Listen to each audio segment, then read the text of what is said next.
So in this lecture, we are going to talk about now active transport, and then we're also at the end actually going to apply both passive and active transport to real instances inside of the body during digestion, actually. So let's first start off, as I said, talking about what active transport is. It's really the complete opposite of passive transport. So with active transport, what you need is molecules are going to move from low concentrations to high concentrations. What does that mean? They're going to move against their concentration gradients.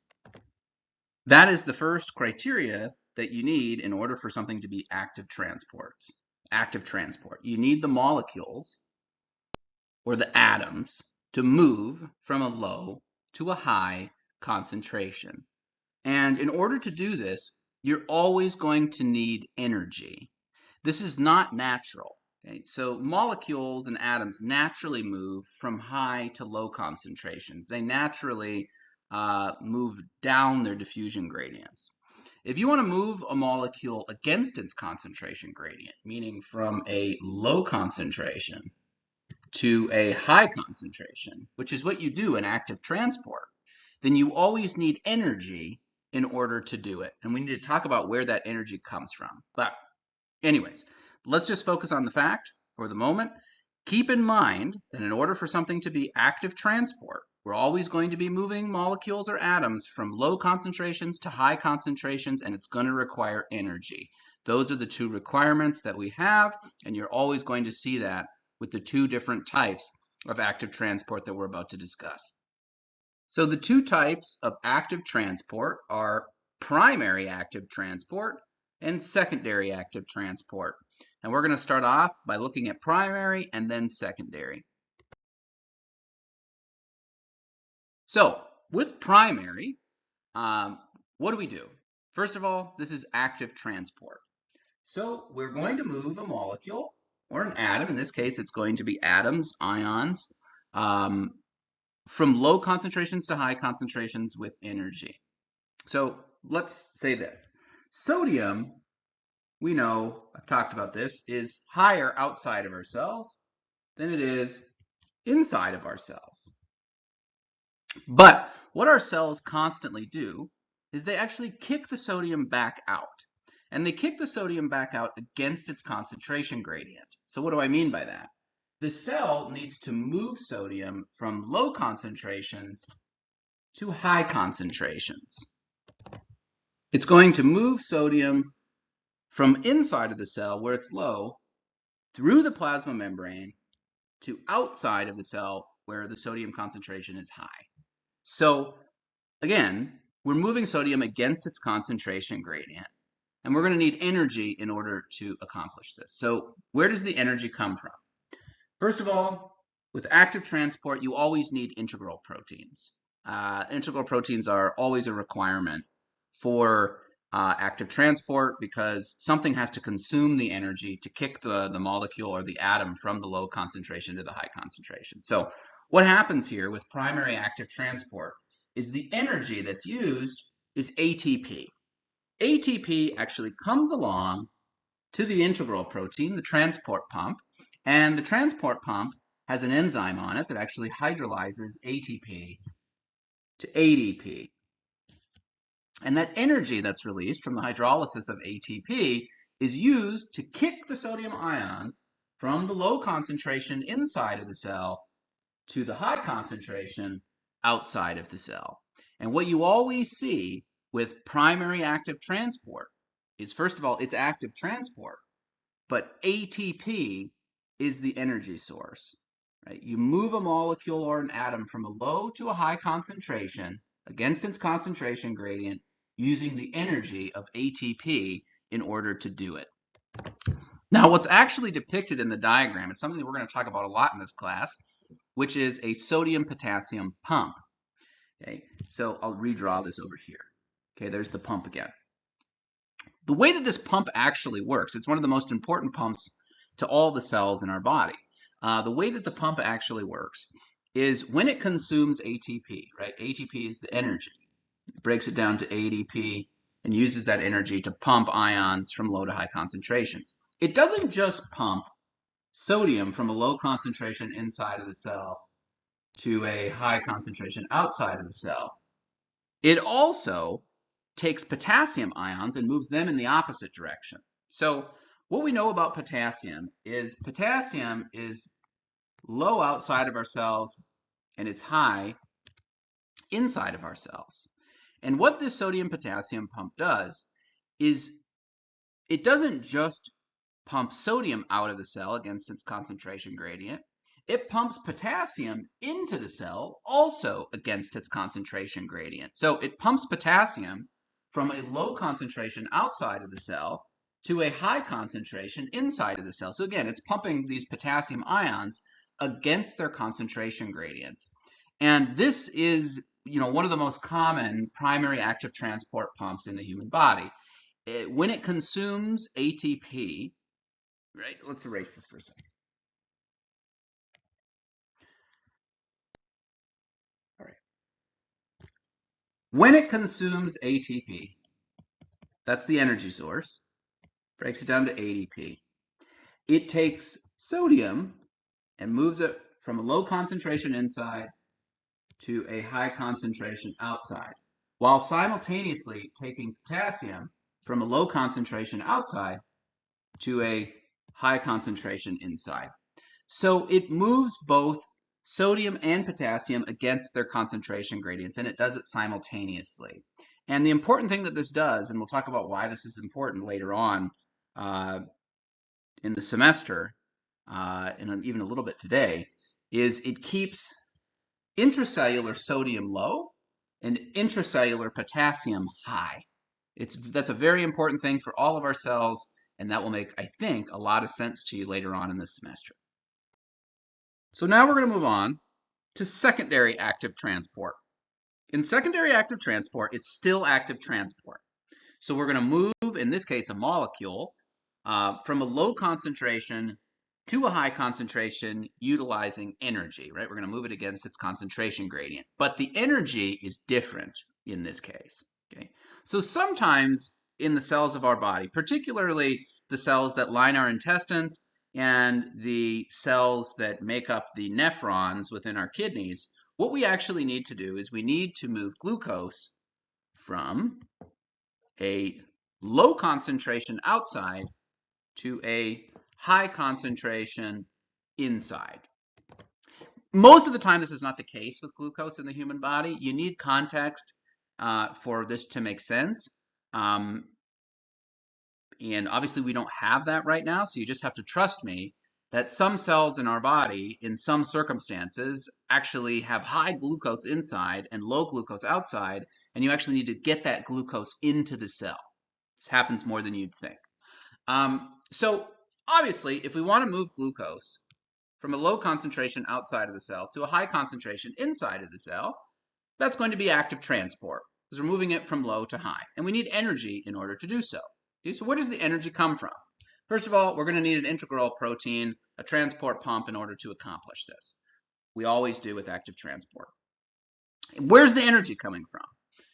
It actually comes from the diffusion of sodium ions in passively. So what do we know about sodium ions? We went through this just a minute ago, and I've mentioned it multiple times throughout the semester.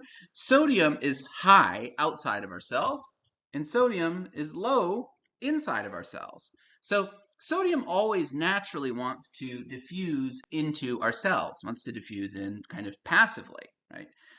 That's the natural direction that it wants to go. And there actually aren't a lot of passageways for sodium ions to get into our cells, but one of them is through these integral proteins, these transport pumps. And what happens is the sodium ion will actually diffuse in through the integral protein, through the transport pump. And as the sodium ion diffuses into the cell past this integral protein, this transport pump, the diffusion of the sodium ion in past the pump provides the pump actually the energy that it needs to move glucose from a low concentration outside of the cell to a high concentration inside of the cell. Now, maybe this doesn't make a ton of sense initially when you see it, but you've actually already seen something like this. Remember how the hydrogen ions, right, diffuse through ATP synthase from the intermembrane space into the matrix. And as the hydrogen ions diffuse through ATP synthase, it rotates and recombines ADP to resynthesize ATP. Well, what you're seeing here is the diffusion of these charged hydrogens, right, these hydrogen ions, through ATP synthase is actually providing ATP synthase the energy that it needs to rotate and resynthesize ATP. This is kind of a lot like what you're seeing over here, right? The sodium ion is high outside of the cell and it's low inside of the cell, the sodium ions, right, plural. The sodium ions are high outside of the cell and low inside of the cell. They have a natural tendency to want to diffuse in. And when these charged sodium ions, right, they have a positive charge, as they flow from a high concentration outside to a low concentration inside of the cell, past this protein, it actually provides this protein a type of energy, just like over here with the hydrogen ions going through ATP synthase. But in this case, the energy is used by this integral protein, this transport pump, to take glucose, which is low outside of the cell and high inside of the cell, and actually pump the glucose molecule against its concentration gradient into the cell. This is what you always see with secondary active transport. What happens with secondary active transport is it's almost always a sodium ion. It doesn't have to be. But what you see is that a sodium ion will kind of passively diffuse into the cell from a high to a low concentration past an integral protein. That's how it actually gets in. And it provides the integral protein the energy that it needs to move something else from a low to a high concentration, right? So let's summarize. In secondary active transport, you're still moving molecules or atoms from a low to a high concentration, right? We're moving glucose from a low concentration outside to a high concentration inside, right? So it's still a type of active transport. We're moving glucose from low to high, and we're using energy. It's the type of energy that's used that makes this secondary active transport. In secondary active transport, the energy comes from usually sodium ions naturally diffusing down their concentration gradients past an integral protein, and that provides the energy to the integral protein to move this molecule from low to high glucose. I need to say this about secondary active transport too. The two atoms or the atom in the molecule, right, they don't always go in the same direction. So in the last example that I gave you, what happened was the sodium ion diffused in, and then that allowed glucose to move from outside of the cell where it was low to a high concentration inside, right? The sodium ion and the glucose molecule are actually going in the same direction. That's what's called symport. But sometimes the two actually go in the opposite direction. Sodium is always going to diffuse in, right? Sodium is high outside and it's low inside. High outside, low inside, right? So the sodium ion always diffuses in past the integral protein, but sometimes the integral protein will pump something else, in this case another ion, in the opposite direction. So sometimes we need to take hydrogen ions, which are low inside and high outside, and we need to kick those hydrogen ions from inside the cell where the concentration is low to outside of the cell where the concentration is high, right? So again, this is active transport because we're moving an atom from a low concentration inside to a high concentration outside. But look at the sodium ion and the hydrogen ion. They're actually going in opposite directions. That's what's called, this is what you're looking at right here on the left is called antiport. This is just another category of secondary active transport. You wouldn't even really call, I guess you can call these two different categories of secondary active transport, but generally what would be said is secondary active transport is secondary active transport. But the secondary active transport can either be symport, where the two atoms or the atom and the molecule go in the same direction, or it can be antiport, which is over here, where in this case, the two atoms go in the opposite direction, right? It's still secondary active transport because what are you doing? You're taking hydrogen ions from inside of the cell where the concentration is low to outside of the cell where the concentration is high, right? So it's still active transport, and it's still secondary active transport because the energy is coming from the sodium ion diffusing into the cell. So that's where the energy comes from. But the reason that it's called antiport is because the two atoms actually go in opposite directions. The two terms, symport and antiport, are pretty technical. And honestly, it's not the most important thing in the world to know the difference between the two. But the two terms do exist. And the purpose of me doing this is in case you were to see this, let's say in a study or some article, you would know what the term means. Okay, it's always both of these are secondary active transport. Okay, move molecule from low to high using the diffusion of a sodium ion as the energy. It's just do the two atoms or the atom and the molecule go in the same direction, or do they go in the opposite direction? So now you've seen the two major types of active transport. You've seen primary active transport and secondary active transport. They both pump molecules or atoms from low to high concentrations, utilizing energy. The difference between the two is the energy that's used. Primary uses ATP. Secondary uses the diffusion, usually of a sodium ion, into the cell passively down its diffusion gradient, and that is the energy source.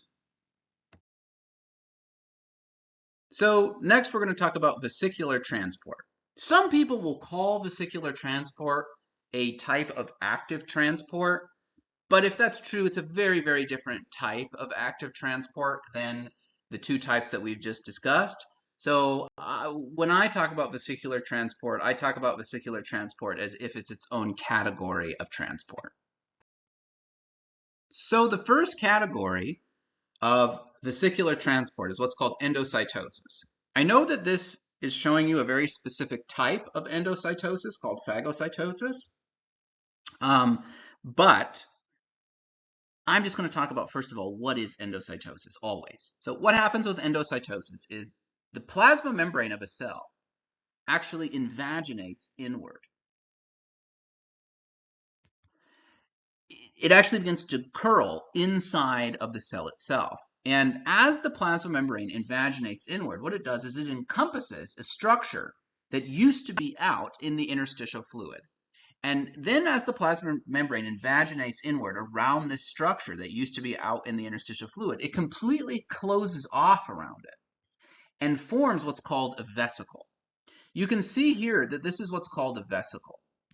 And the vesicle is actually made from the plasma membrane, invaginating inward and closing off.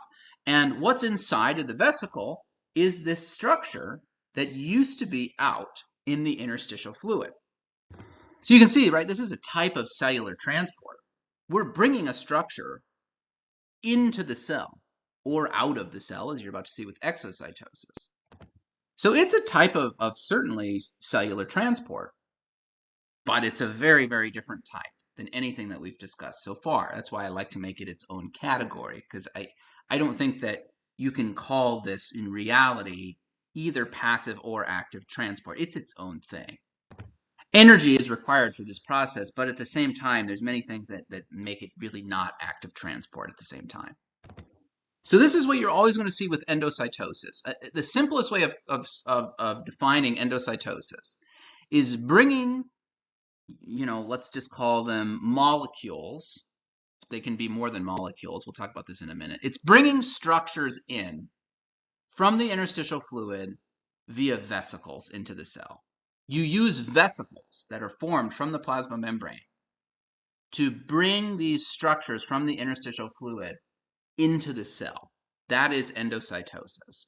Now, here are the different types. First of all, what you're seeing here is actually called phagocytosis, or phagocytosis, as some people say. And what happens here is the structure that's brought in is not dissolved in the interstitial fluid.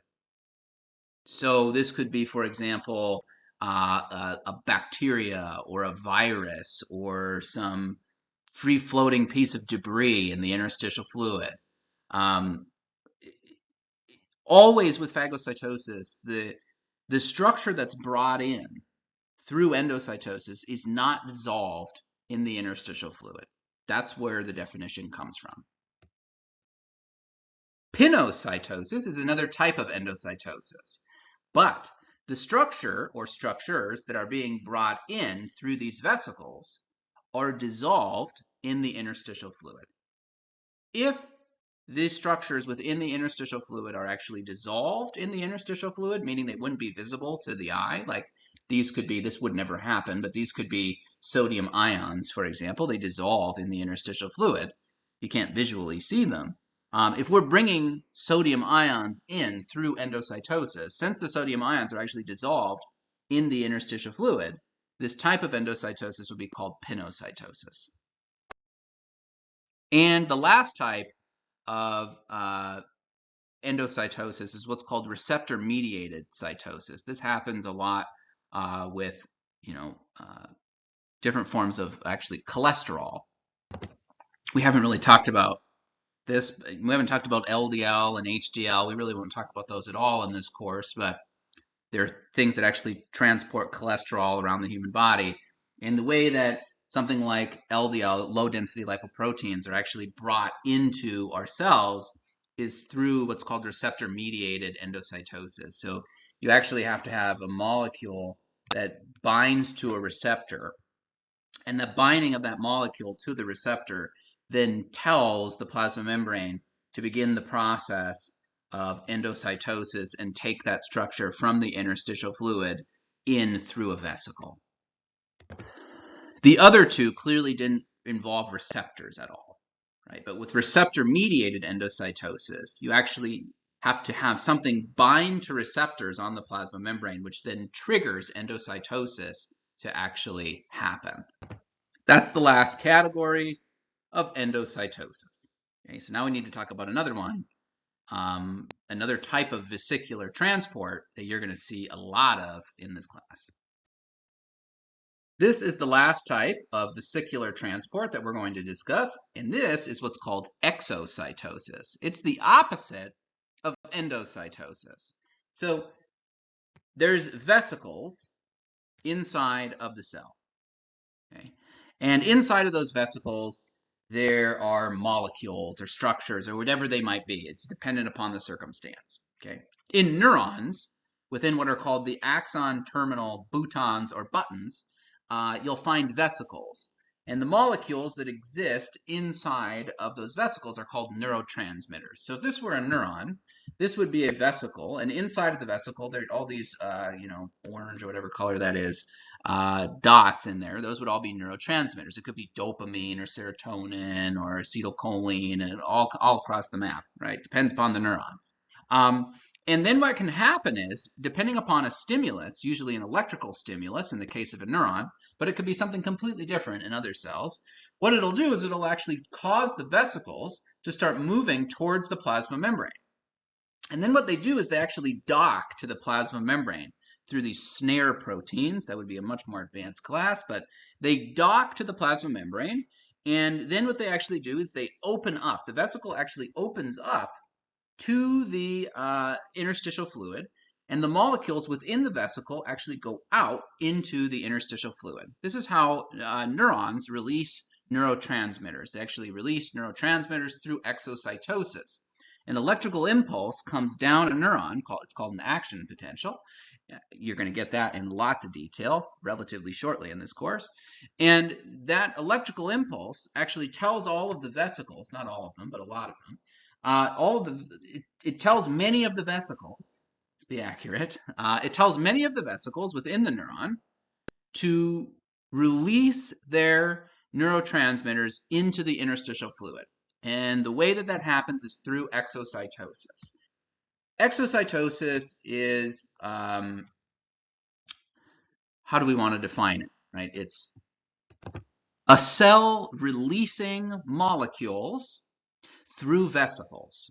Maybe that's the simplest way of saying it, right? Vesicles inside of the cell are actually storing molecules, and from some stimulus, what will happen is those vesicles will actually go to the plasma membrane and release those molecules into the interstitial fluid. And that is referred to as exocytosis, and it's the opposite of endocytosis, clearly, because the molecules are being released from the cell via vesicles rather than being brought into the cell via vesicles, like in endocytosis. You will see a lot of exocytosis in this course.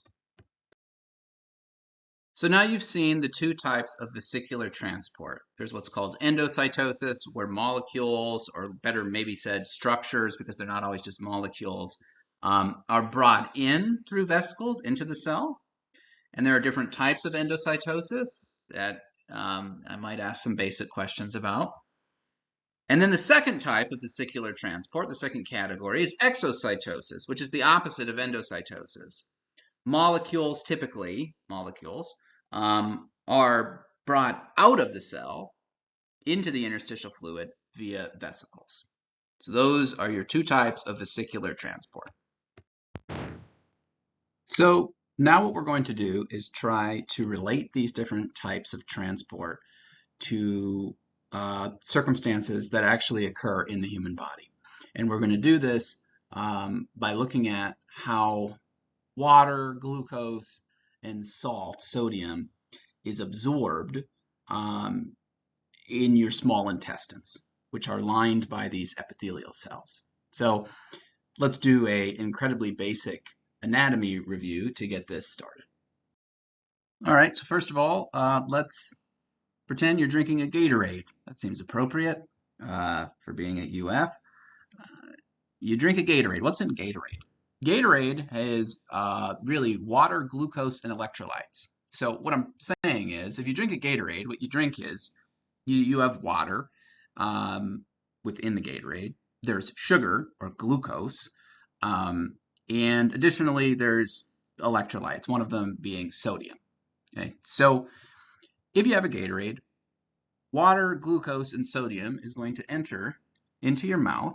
Then it's going to travel down your esophagus. It's going to enter into your stomach. And finally, after your stomach, it's going to travel into your small intestines. And within your small intestines, a lot of people don't realize this, but within your small intestines, that's actually where the vast majority of nutrients get absorbed into your blood. A lot of people think about the stomach as the place of absorption, which really isn't true for the vast majority of things that we consume. The stomach just kind of churns the food that we eat into a mush that can then be more easily and readily absorbed.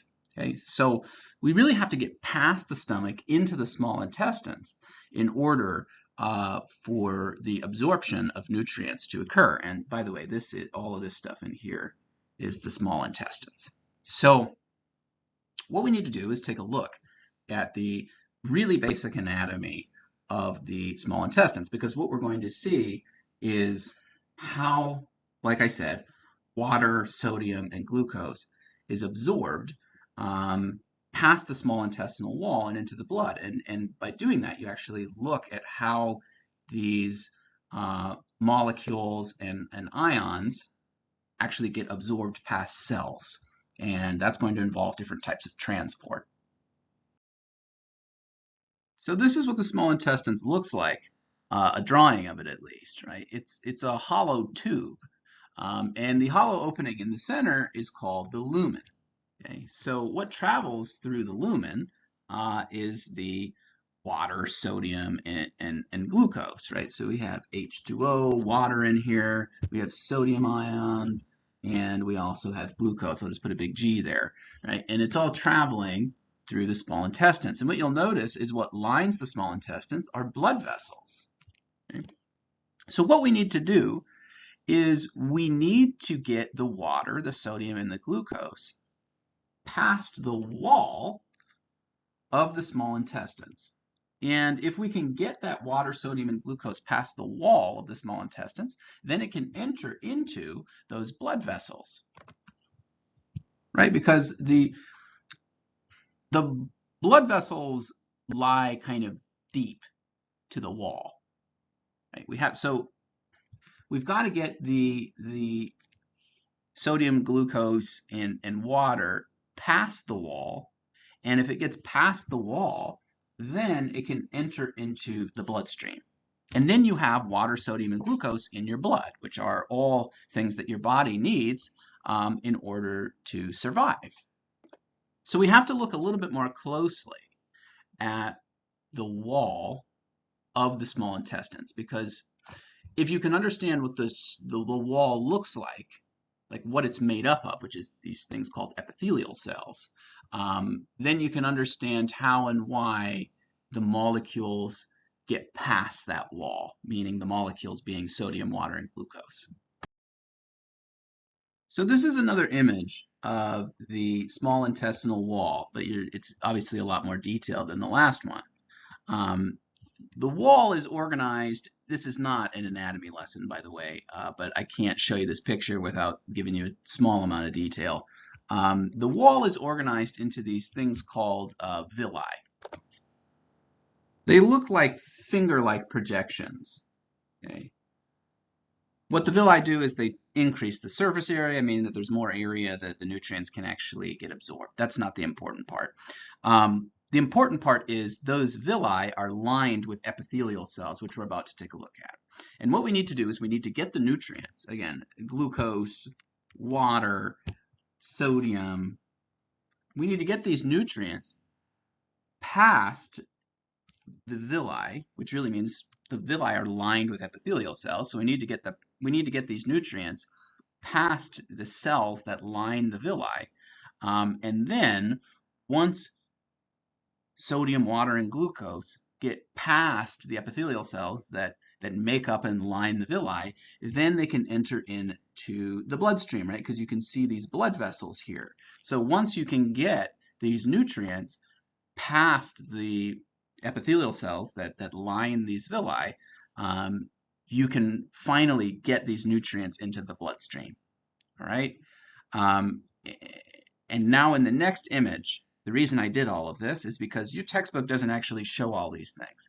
It just shows epithelial cells lining the small intestines and doesn't give really any context. And I think that makes it terribly hard to actually understand what it's showing. So hopefully by kind of going over some basic anatomy here, as we've done in the last couple slides, the next image that's actually in your textbook will make more sense. This is the image out of your text. Okay. These epithelial cells right here, these would be the cells that actually line and make up the villi. Now don't get these finger-like projections confused with the last one, okay? Because these finger-like projections actually exist on each individual cell. These are called microvilli. If you looked at the small intestines, okay, the small intestines, the wall of it would be organized into villi. And the villi are actually lined and made up of these epithelial cells. But then if you were to look at the individual cells that line the villi, you would see each individual cell has its own little finger-like projections, these things right here, which are called microvilli, which even further increases the surface area and allows for greater absorption of nutrients. So don't be confused by that. Anyways, again, I can't possibly go into all the detail that's necessary to explain some of this. If you haven't taken anatomy, I would of course highly recommend that, because that's where you would get more of this information. Anyways, these are the cells that line the villi of the small intestines. Another way of saying it, these are the cells that line the wall of your small intestines. Okay, so where are all of those nutrients? The nutrients exist in the lumen of the small intestines, which is the hollow opening. So the sodium, the glucose, and the water would all be here in the lumen, right? Traveling through the hollow opening of the small intestines.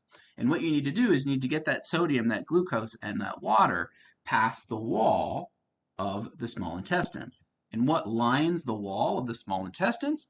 These epithelial cells that ultimately are organized in a way that they are shaped into villi. But these epithelial cells are what make up the wall of your small intestines. So when we say that we need to get sodium, glucose, and water past the wall of your small intestine so that it can enter into the bloodstream, what we mean is we need to get sodium, glucose, and water past these epithelial cells so that then they can enter into the interstitial fluid, right, and finally into the bloodstream. So in a further effort to help you understand this process, this is an actual image, a histological image of the small intestines. And what it's looking at is one villus, right? So the small intestines is the wall is lined with villi, right? Tons of finger-like projections. This is one finger-like projection referred to as a villus, right? Singular instead of plural. And you can see it, right? That's the finger-like projection. And what do you notice about the finger-like projection? The villus, it's lined with epithelial cells. Okay? Those are the actual individual epithelial cells. Those are called columnar epithelial cells for those of you that have taken anatomy. It's called simple columnar, singular row of column-shaped epithelial cells. Okay? So the villi are lined with these column-shaped epithelial cells. Right? That's what the last image was, that simplified image I just showed you, that was what was actually being depicted. So the small intestinal wall is organized into these finger-like projections called villi. And the villi themselves are lined with column-shaped epithelial cells. And if you were to really get microscopic, you would see on what's called the apical side, we'll talk about what that means in just a second, you would see that each one of these individual epithelial cells has little finger-like projections on top of its apical surface, as well. And those are called the microvilli. Those are the finger-like projections that actually exist on the individual epithelial cells that line the villi. All right, so what's this stuff over here? That's the lumen, right? That's the lumen of the small intestines. That's where the actual glucose, water, and sodium is. And what we need to do is we need to get that water, that glucose, and that sodium past the wall of the small intestines. The wall of the small intestines is made up of these villi, which are lined by epithelial cells. So what we really mean by get water, glucose, and sodium past the wall of the small intestines is we need to get water, glucose, and sodium past these epithelial cells because they line the wall of the small intestines. They line the villi. And once we get them past these epithelial cells, we allow them to enter into the bloodstream because the blood vessels are here. Underneath the epithelial cells is where you'll find those blood vessels. So if you can get water, glucose, and sodium past the epithelial cells that line the small intestines, then you can get them into the blood. Now, you really understand what this image is trying to show. These are the individual epithelial cells lining the small intestines, lining the small intestinal wall, which really means they line the villi because that is the small intestinal wall. And we need to get glucose, water, and sodium past them so they can enter into the blood. All right. Now, for the actual individual epithelial cells, they have two sides, right? They have an apical side and they have a basolateral side. Apical in anatomy and physiology, the apical side is always the side that faces the opening. The apical side of a cell faces an opening. So this is the apical side of these epithelial cells. It faces the lumen, right? The hollow opening of the small intestines. So since this side of the epithelial cells faces the lumen, the hollow opening, it's called the apical side. Now, the side that doesn't face the opening and rather faces, in this case, the interstitial fluid, right? This side is referred to as the basolateral side. Okay, that's true for any cell in the body that's orientated where one side faces an opening and one side of the cell faces interstitial fluid. Okay, the side that faces the opening, the kind of hollow opening, is always referred to as the apical side, and the side that faces the interstitial fluid, a portion of the a portion of the extracellular fluid, that is referred to as the basolateral side. I don't want to take for granted that you know that the epithelial cells, right, are cells. I mean, that seems obvious, but it's easy to get lost in all these different concepts. Each one of these epithelial cells lining the small intestinal wall is a cell, right? So when I just went over the apical and basolateral membrane, what am I actually talking about? I'm talking about the plasma membrane of each one of these epithelial cells. This whole thing here is the plasma membrane of this epithelial cell. And here's epithelial cell, let's say, number 1. This is the second epithelial cell over here. All of this is the plasma membrane of this epithelial cell, right? So when I say the apical membrane, or the apical side of the epithelial cell, I'm talking about the portion of the plasma membrane of this epithelial cell that faces the opening, the hollow side. And when I say the basolateral membrane, or the basolateral side of the epithelial cell, I'm talking about the portion of the plasma membrane that faces the interstitial fluid, right? This side here. Okay, so big picture, and this, like I said, I don't want to lose you in this. Each one of these epithelial cells is a cell, and each one of these epithelial cells, of course, since it's a cell, has a plasma membrane. All right, so you just drank that Gatorade, and now there is sodium in the lumen, the hollow opening, of your small intestines. Now, what have we said about the sodium concentration inside of the cells of our body? It's very low.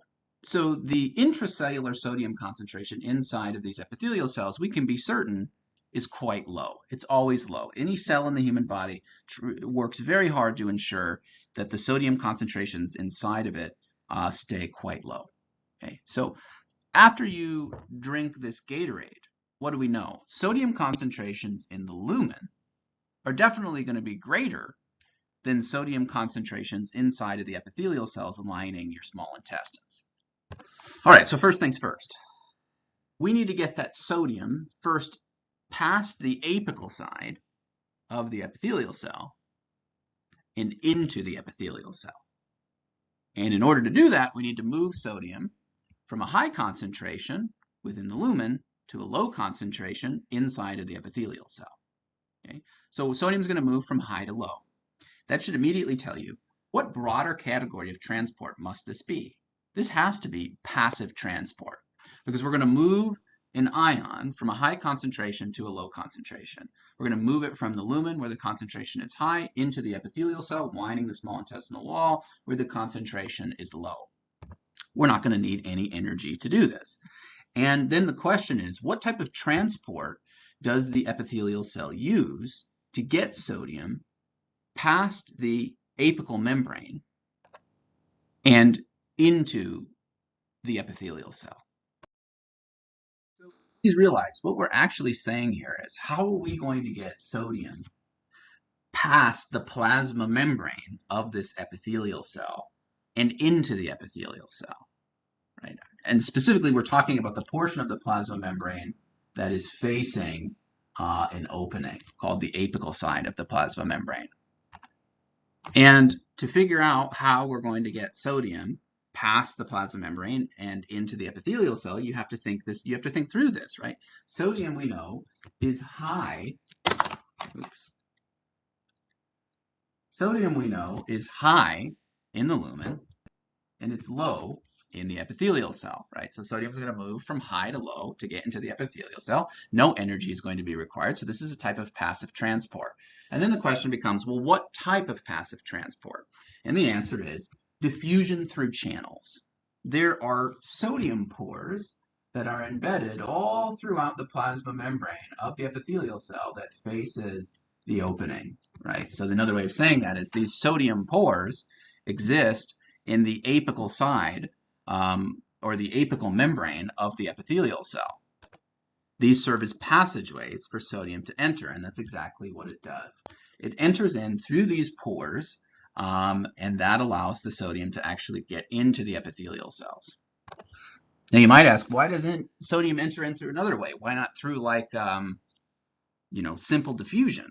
And the answer is that would be impossible because sodium is an ion, right? It has a positive charge, and the plasma membrane of this epithelial cell is a plasma membrane. So the core of it is nonpolar. It would reject anything that's charged. So the sodium ion wouldn't just be able to naturally get past the plasma membrane of the epithelial cell. It needs a transport protein. And that's exactly what these sodium pores are within the apical membrane of the epithelial cell, right? The portion of the plasma membrane that faces the opening. They serve as a passageway for sodium ions. And that is how sodium gets from the lumen, the opening of your small intestines that all food travels through. That's how sodium gets from the lumen into the epithelial cell through diffusion through channels. And now we have sodium inside of the epithelial cell. And we need to get sodium from the epithelial cell out into the interstitial fluid, a portion of the extracellular fluid. In order to do that, what do we need to get glucose past? We need to get it past the basolateral membrane, right? The plasma membrane of the epithelial cell that doesn't face the opening, right? It faces the interstitial fluid. So how are we going to get sodium from the epithelial cell past the basolateral membrane, the plasma membrane, just the other side of it, into the interstitial fluid? And we have to think through this again. Sodium is low still in the epithelial cell. It's always going to stay low for reasons that we're about to see here. Sodium is low in the epithelial cell compared to the interstitial fluid, where the sodium concentration would be much higher. So we need to move sodium from a low concentration in the epithelial cell to a high concentration in the interstitial fluid. And in order to do that, we need to, again, get it past the basolateral membrane. So what type of transport are we obviously going to have to use? If we're going to move sodium from a low concentration in the epithelial cell to a high concentration in the interstitial fluid, immediately that should tell you low to high, this has got to be a type of active transport, right? We're going to need energy in order to do this because that's not the natural direction that sodium would normally like to go. And the specific type of active transport that we use is clearly depicted in the image, right? It uses ATP. ATP comes over to an integral protein, and what that it provides that integral protein energy. The ATP is broken down to ADP, and the energy is given to the integral protein so that sodium can be pumped past the basolateral membrane, right, into the interstitial fluid. So if the integral protein that's pumping the sodium ion from a low to a high concentration consumes ATP, then it must be a type of primary active transport. With primary active transport, you move a molecule from low to high, and you use ATP as the energy source in order to do it, which is clearly what is depicted here. We are moving sodium from a low concentration in the epithelial cell to a high concentration in the interstitial fluid, right? And in order to do that, moving the sodium from a low concentration to a high concentration, the integral protein is using ATP in order to do so. So this has to be low to high with ATP as the energy source, right? This is a type of primary active transport. And this, of course, yet again, one more time, is how we're getting these sodium ions past the basolateral membrane, right? The plasma membrane that faces the interstitial fluid. And now that we have sodium out in the interstitial fluid, it can finally enter into the bloodstream. And now you have that electrolyte, sodium, actually in your blood that you drank that was within the Gatorade, right? The Gatorade that you drank went into your mouth, into your esophagus, into your stomach, into your small intestines, and then what our body does is it absorbs the sodium past the small intestinal wall. What that means is past these epithelial cells using two different types of transport, and gets the sodium into the interstitial fluid, which then can finally enter into our bloodstream. This is how sodium ends up from your Gatorade into your bloodstream. So if we were to look at a more blown up image of this, this is what we would see. The sodium ions are traveling through the lumen, the hollow opening of the small intestines. And what we just accomplished is we got the sodium ions from the lumen of the small intestines past the wall of the small intestines. And what does that really mean? What is the wall of the small intestines? Well, it's epithelial cells. They're what line the wall of the small intestines. So we've gotten the sodium ions from the lumen past the epithelial cells that line the wall of the small intestines. And once we have gotten those sodium ions past those epithelial cells, they can then finally enter into the bloodstream. Now, drink a Gatorade, there's more than just salt in the lumen of your small intestines. There's also glucose. The monosaccharide glucose exists within Gatorade. It's actually the biggest component of Gatorade. And this is the part that is, sugar, right? Because glucose is a carbohydrate, also called a sugar. Anyways, you've got glucose and sodium that actually exist in the lumen of your small intestines. And so you don't just need to get sodium past the apical membrane of the epithelial cells lining the small intestines. You also need to get glucose past the apical membrane. And the question is, of course, how do you do it? And there are many different transport mechanisms that actually exist for glucose, and it all depends upon also the stage of absorption. That also plays a big role in this as well. So we don't have time to go through all this at the end, with the short amount of time that we have in this course. So let me tell you this. Towards the end of absorption, what will happen, meaning like towards the end of the glucose being absorbed into your bloodstream, there will be very little glucose that's actually left in your lumen. It's supposed to be a down arrow there, right? So there's a small quantity of glucose that is left in the lumen. And comparatively, inside of the epithelial cell, the concentration of glucose is actually higher. So in this instance, towards the end of absorption, you actually need to move glucose from the lumen, the opening of your small intestines, where the concentration of glucose is low, into the epithelial cells lining the small intestines, where the concentration of glucose is proportionally higher. So what do we need to do here? We need to move glucose from a low to a high concentration past the apical membrane. That is a type, clearly, of active transport, right? Anytime you move something from low to high, that's active transport. So the question is, how do we accomplish this? And again, there are people that study this for, it's really all they do for a living. But we know one of the main ways that in this instance where we can get glucose from a low concentration in the lumen into a high concentration in the epithelial cells, we actually use secondary active transport. So what happens is glucose moves in, as I just said, into the epithelial cell through secondary active transport. So what gets used is sodium. We know that sodium within the lumen is always going to be, or almost always going to be, higher than it is inside of the epithelial cell. The sodium concentrations stay incredibly low inside of the epithelial cell. So sodium's still going to be passively diffusing in. But this time, instead of going through like just a sodium pore, like in the last example, diffusion through channels, what happens is that a sodium ion will diffuse in past an integral protein. And it'll provide that integral protein the energy that it needs to move glucose from a low concentration in the lumen past the apical membrane into a high concentration inside of the epithelial cell. So you're actually getting glucose from the lumen into the epithelial cell through secondary active transport. This happens a lot, as I said, towards the end of absorption. You'll find very little to no actually glucose that is in the feces of a human being. And that's because our bodies are so good at absorbing the vast majority of glucose that we eat. Even when glucose levels are very low inside of the lumen of our small intestines, we still have the ability to absorb that glucose through this process of secondary active transport.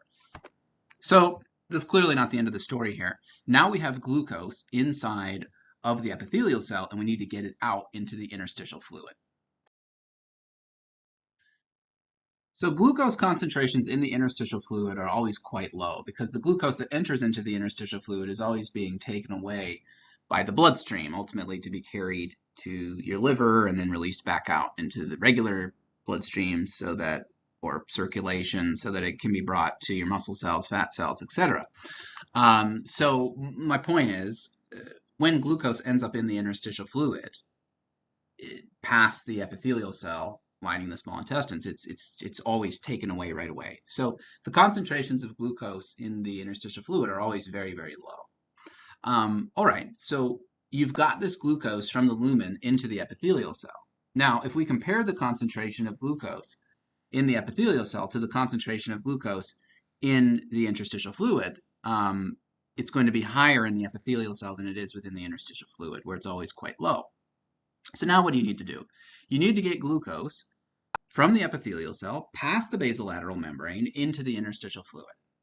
Okay. How are we going to do that? We need to move glucose from a high concentration in the epithelial cell to a low concentration in the interstitial fluid.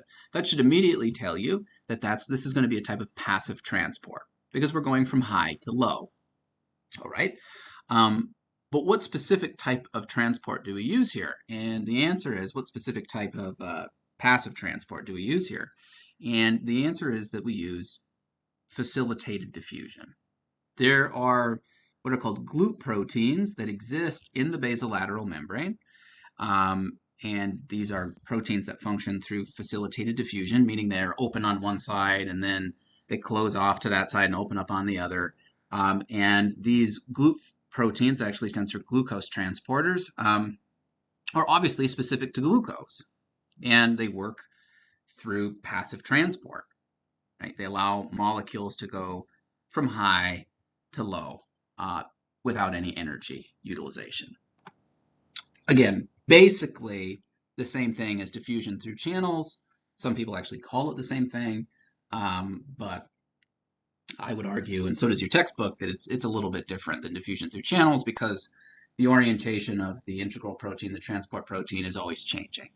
So the way, I've already said it, but the way that glucose gets from the epithelial cell past the basolateral membrane and into the interstitial fluid is through facilitated diffusion, a type of passive transport. It moves from high to low, and now you have gotten glucose from the epithelial cell into the interstitial fluid, and finally, it can enter into the bloodstream. This is really the important part. This is how you get the glucose from the Gatorade that you consume into your bloodstream. You have to get that glucose past the epithelial cells lining your small intestines so that the glucose can actually enter into the blood and finally be brought to like your muscle cells, for example, after it goes to the liver. And yet again, we use two different types of transport in order to accomplish it. And that's usually how this sort of thing works with cells, especially when you have a cell where one side faces an opening and the other side faces fluid, apical side, basolateral side. You typically need to use two different types of transport in order to get a molecule past the apical membrane, the apical side, and then past the basolateral side or the basolateral membrane.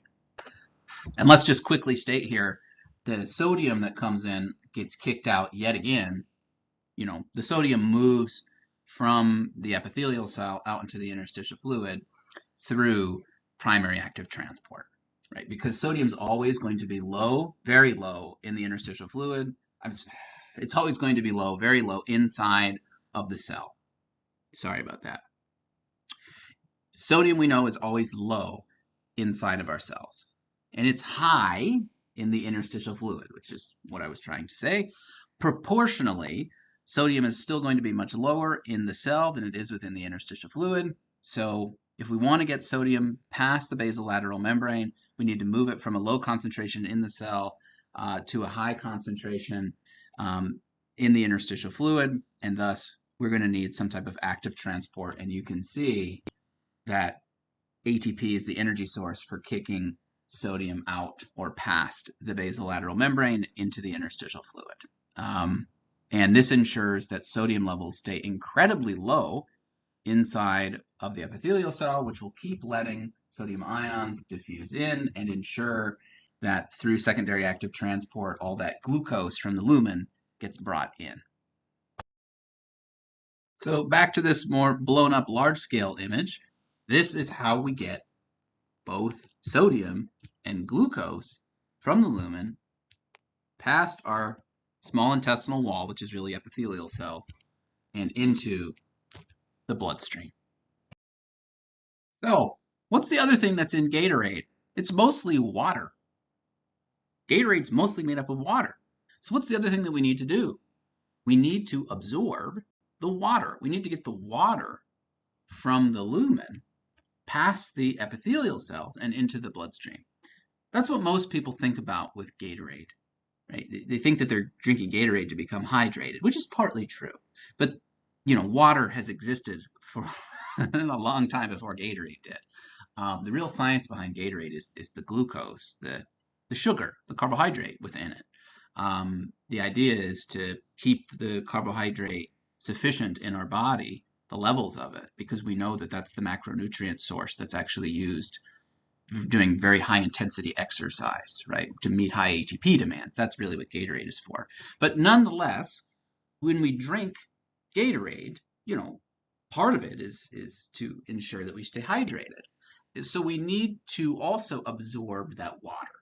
And that's the question we want to answer here, is how does the water, actually the H2O, get past these epithelial cells that line our small intestinal wall? So to realize how this is going to happen, let's first acknowledge what would happen to the vast majority of sodium and glucose within the Gatorade. All these little dots that are saying solute next to them, pretend that that's all sodium and glucose. Where's it all going to end up? It's all going to end up going from the lumen past the epithelial cells and into the interstitial fluid, right? We just went through all the transport mechanisms by which sodium and glucose can get past the apical and basolateral membrane of these epithelial cells and into the interstitial fluid. So over time, now I acknowledge that some of the glucose and the sodium are going to get taken away by the bloodstream, but over time, some of this sodium and glucose is going to build in the interstitial fluid. So what's going to happen to the solute concentration of the interstitial fluid over time? Of course, it's going to increase. As more sodium and glucose move from the lumen into the interstitial fluid, the solute concentration of the interstitial fluid, also called the osmolarity or osmotic pressure of the interstitial fluid, is going to rise. Okay, that's what's being depicted in this image, right? You're seeing lots of solute within the interstitial fluid and less within the lumen. Now, what does that mean for the water concentrations? If a whole bunch of sodium and glucose ends up in the interstitial fluid and less in the lumen now because it's losing the sodium and the glucose to the interstitial fluid, the solute concentration of the interstitial fluid will rise and the water concentration will fall. Let's, instead of using milliosmoles, go back to the more easy one for me, I think for comprehension purposes, and just do it as like a percentage, even though that's never how it would be done. Over time, let's say that the interstitial fluid gets to 30% solute and 70% water. Okay. Now, inside of the lumen, which is actively losing sodium and glucose, thus its osmolarity, osmotic pressure is dropping. Its solute concentration is 10% solute, 90% H2O. Okay, so where's the higher water concentration? The water concentration is much higher in the lumen than it is within the interstitial fluid. Okay, so what's going to happen here? osmosis, a type of diffusion through channels. What's going to be embedded all throughout both the apical membrane and basolateral membrane of these epithelial cells? This is true for every cell in the human body. Tons of aquaporins, right? Water pores. They're everywhere. Thousands, maybe millions of them, depending upon the size of the cell. There's an enormous quantity of them. So what's that going to enable water to do? It's going to enable water to enter into and leave the epithelial cell however it wants to. So what's going to happen is water is going to move from the lumen through the aquaporins, right? It's going to get past the apical membrane, and then it's going to move through aquaporins past the basolateral membrane, and it's going to move ultimately from the lumen into the interstitial fluid. And as the water moves from the lumen into the interstitial fluid, it will then enter into the bloodstream. And this is how you get water from the lumen of your small intestines into your bloodstream, right? This is how you get water from the lumen past the apical and basolateral membranes through diffusion through channels, right? Aquaporins, more specifically through the process of osmosis. That's what drags water from your small intestinal lumen ultimately into your interstitial fluid and your blood. So we can use this blown up image one more time. What travels through the lumen, the hollow opening of your small intestines after you drink a Gatorade? Lots of water. And through osmosis, that's how we get water from the lumen of our small intestines, past our small intestinal wall, which really means past the epithelial cells that line the small intestinal wall, and finally into our bloodstream. This is how we get water from, outside of our body into our bloodstream, right? We have to get it past the wall of our small intestines and into the bloodstream, and we do that through osmosis. Now, sometimes with much larger molecules, they can be absorbed through what's called transcytosis. Basically, with a very large molecule, what can happen is it can move from the lumen. This is a large molecule that you've eaten, obviously, right?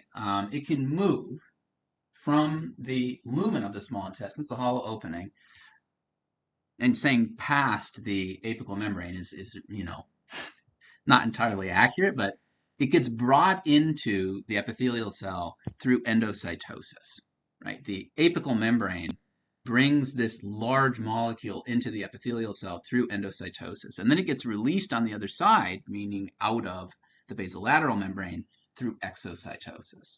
And this process of bringing a molecule in through endocytosis and then out through exocytosis is called transcytosis. This does happen sometimes, but it's not the major way of absorbing things within our small intestines. So the main questions you can expect on an exam are going to all be about the absorption of water, glucose, and sodium. My hope is that after this lecture, you now have an idea of how the things that you eat actually get absorbed into your bloodstream. So that is the end of chapter 4. Next, we'll be moving on to what are called chemical messengers. And all this is ultimately leading to a conversation about the endocrine system.